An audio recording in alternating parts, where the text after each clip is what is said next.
Whose garden do you grow in? Yours? And don't you forget it. Okay. Welcome to Shoots and Roots, a practical video series that explores the joys and challenges of raising diverse kids through the different seasons of their lives.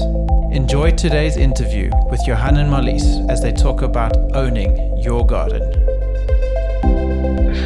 When I think about parenting, somebody asked me, where do you start when it comes to parenting? And I thought about, do you remember that friend of ours that has the holiday home in Hermanus? And every year he would do something. So every year that we would go there, we would find a difference in the holiday home. And the year we arrived there and we found massive veggies in the garden. It was brinjals and peppers the size of my head. Yeah, they were massive. Massive. And I phoned him and I was like, bro, what on earth happened? And he said, for his wife's birthday, he decided to get a landscaper in to do the garden. And he asked for an English country garden. The landscaper gave him country. Without with vegetables without the English. And you look at what an English country garden is. It's supposed to be roses and lavenders and like fragrant plants and shrubs and soft colors and pinks and when you think about parenting, it's the same, isn't it? It's your garden that you have to tend and own. Yeah. And you can outsource it and you're going to get something possibly completely different, but you still have to own it, because he then had to go and now look after a veggie patch instead of an English country garden, because the weather in Hermanus would be fine for an English country garden, but all of a sudden it became high maintenance. So I thought the first thing that happens in parenting for me was, I think you and I both had to get to the space where we own our garden, where our kids were planted, you know? Yeah, it's a big ownership to take. I sometimes think if we know how big the ownership is, I don't know if we'll really always walk into it, but once you walk into it and you realize that this is your garden and God has He's given you the task to tend this garden, the weightiness of that is quite something I found when that really hit home for me. Like, oh my gosh, we are responsible for these lives and how they end up and where they end up, and we only have a certain amount of time to do that. But part of owning the garden is tending the garden. And whatever you allow or you leave, the soil is going to cultivate and the rain is going to fall and that's going to grow. Yeah. And, if it's thorns and thistles and it's not tended, it's going to be out of control. But if it's sometimes cut back and pruned and shaped, weeds, if you don't look after them. I think of the gardens we're seeing at the moment with all the rain and the lack of attention, that the weeds are higher than the iceberg roses at the moment. Yeah. Dandelions are everywhere, and they quite frankly, they're not helpful. Yeah. And even some of those weeds, they've got beautiful flowers, but they're still weeds. Still not good.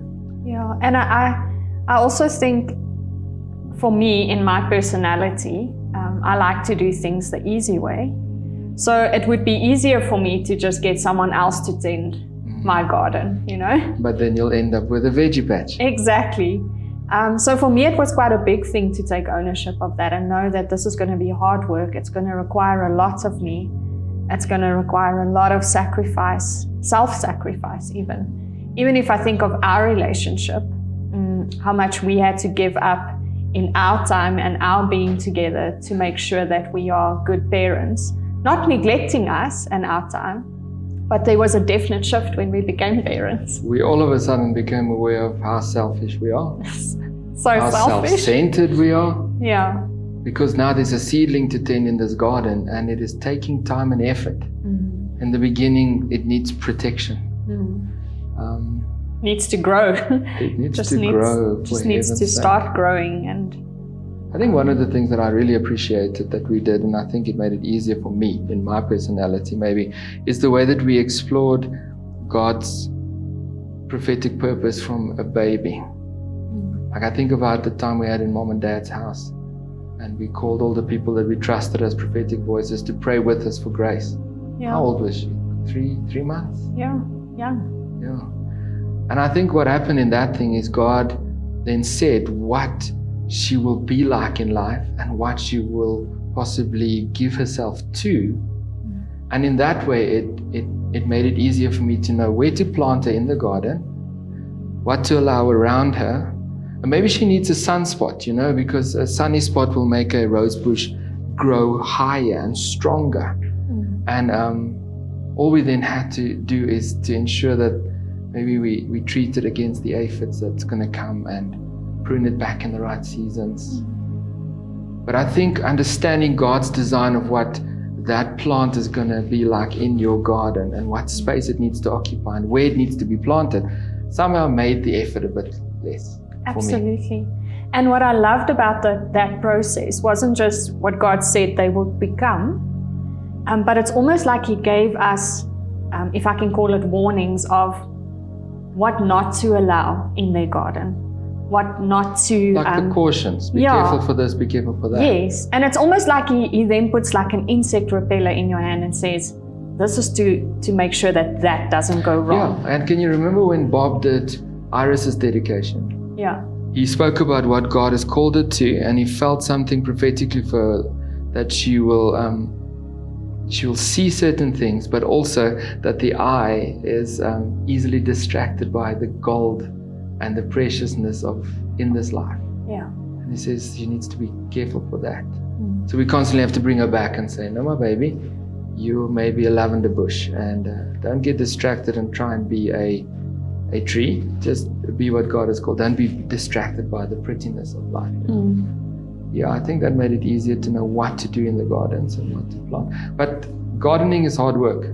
Absolutely. Once you now own the garden, then the effort needs to flow. And let's be honest, sometimes it's muddy, and sometimes the weeds scratch you back as you scratch them out. And I remember that one friend of ours that pruned the roses, and the little piece of the rose thorn got stuck in her finger, and how for weeks it was infected. Until that was removed. It's not pleasant always. No. It's messy.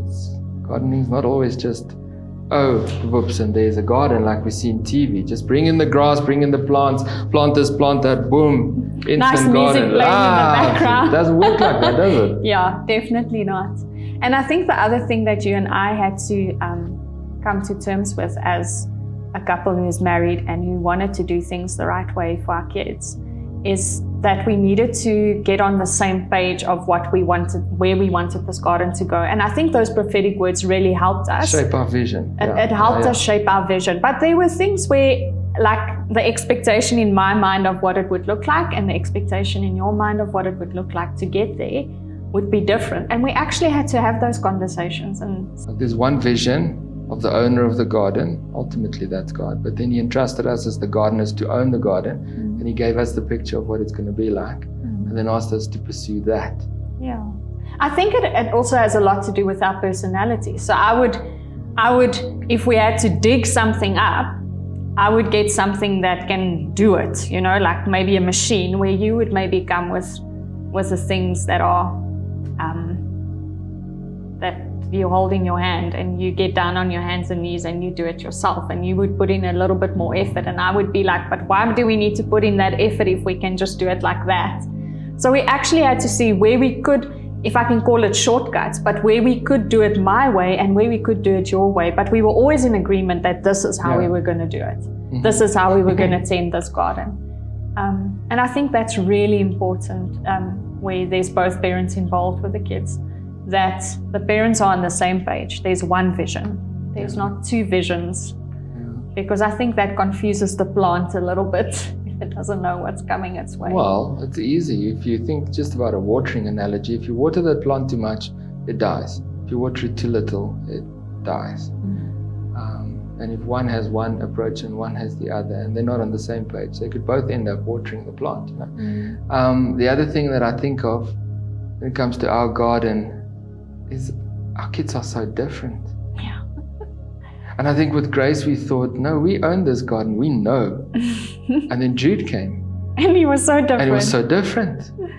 Yeah. And then Ava. And maybe the one is a rose bush, maybe the one's a lavender, maybe the one is an oak tree.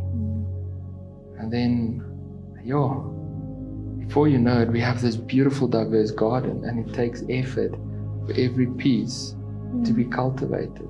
And also to become comfortable with the fact that some plants are easier to tend to and others just need more work. And we have to be okay with that. We have to be okay that they are being grown into something that God wants them to be. And for some that will take more time and effort, and for others it will take less. But at the end of the day, that's why that prophetic future is so important. Whatever we're doing, let it be towards that, to cultivate that and to be comfortable but with I it. love also how God has settled in us over the years, maybe less so in the beginning, how we don't compare ourselves, what our garden looks like, to what other gardens look like. It's been like a peaceful place to be in, to not say, ooh, those parents' garden looks better, it looks better than ours. God has given us the grace to know that our garden is going to have a unique look and feel. And then I love how you've always pursued the peace in the garden. People often come into our garden, just if I take her home, and they're like, it's so peaceful. And I can honestly say, I think it's because you have cultivated peace as an atmosphere there. I think it's also helped us a lot that we have many children when it comes to comparison. So for me to compare myself and our situation with 6 children to someone who only has 1 or 2, like it just seems so many worlds apart. And I often say that to people when they say to us, how do you do it? And you're so amazing. And the reality is you can't compare that to us because our situation is just so different.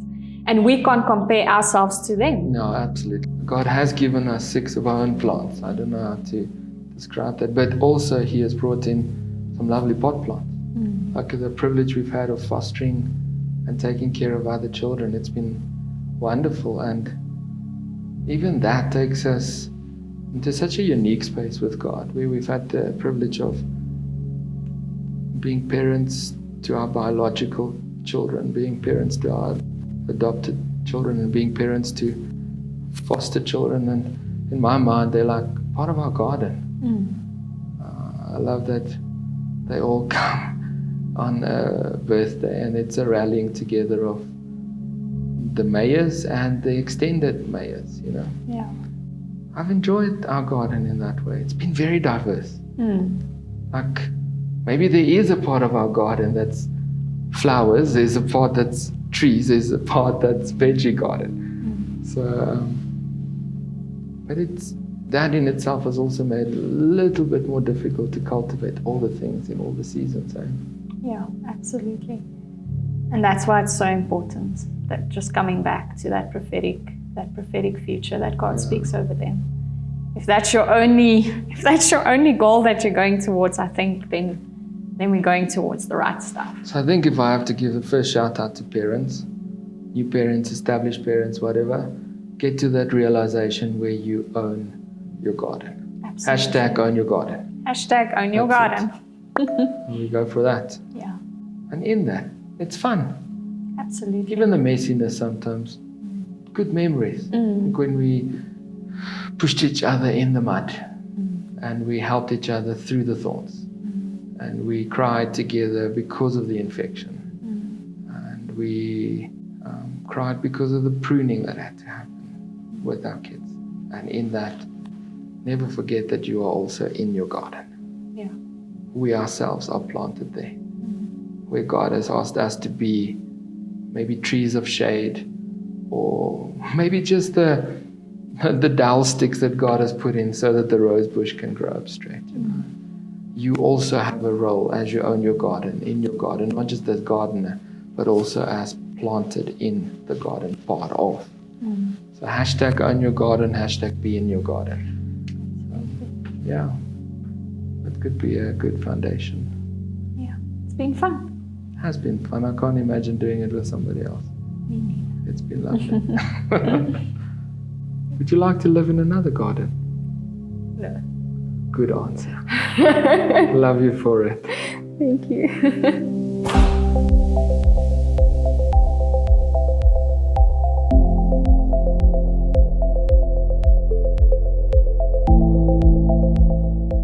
Okay, let's stop now. Okay. You're flirting with me.